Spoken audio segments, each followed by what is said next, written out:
नमस्कार, मी ज्योती Sadamate. Janshakti voice news या चॅनलमध्ये आपले सहर्ष स्वागत. आता पाहूया आपण आजच्या ताज्या घडामोडी. निप्पाणीतील 48 वर्षीय महिलेचा विहिरीत पडून मृत्यू. निप्पाणीतील हनुमान नगर येथील घटना. हनुमान नगर येथे वास्तव्यास असणाऱ्या मंगल पवार वय वर्ष 48 यांचा विहिरीत पडून दुर्दैवी मृत्यू झाला. याबाबत पोलिसांकडून मिळालेली माहिती अशी की मयत मंगल पवार या सकाळी जनावरांना वैरण आणण्याकरता घरापाठीमागेच असणाऱ्या शेतामध्ये गेल्या होत्या. मात्र बराच वेळ परत न आल्याने घरातील व्यक्तींनी शोधाशोध केली असता मंगल पवार यांचा मृतदेह शेतालगत असलेल्या विहिरीत आढळून आला.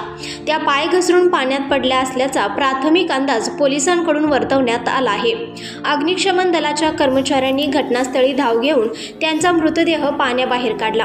घटनास्थळी PSI उमादेवी, पोलीस कर्मचारी कल्याण, पोलीस कर्मचारी सुदर्शन यांनी पंचनामा केल्यानंतर मृतदेह निप्पाणी येथील महात्मा गांधी रुग्णालयात पाठवण्यात आला.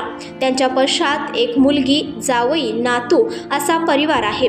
घटनेची नोंद निप्पाणी शहर पोलीस स्थानकात झाली आहे. निप्पाणीहून जनशक्ती वॉइस न्यूजसाठी मुख्य संपादक संतोष मातीवडर.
ताज्या बातम्यांसाठी चॅनलला सबस्क्राईब करा, बेल आयकॉनवर क्लिक करा आणि हा व्हिडिओ सर्व सोशल मीडिया साईटवर शेअर करा.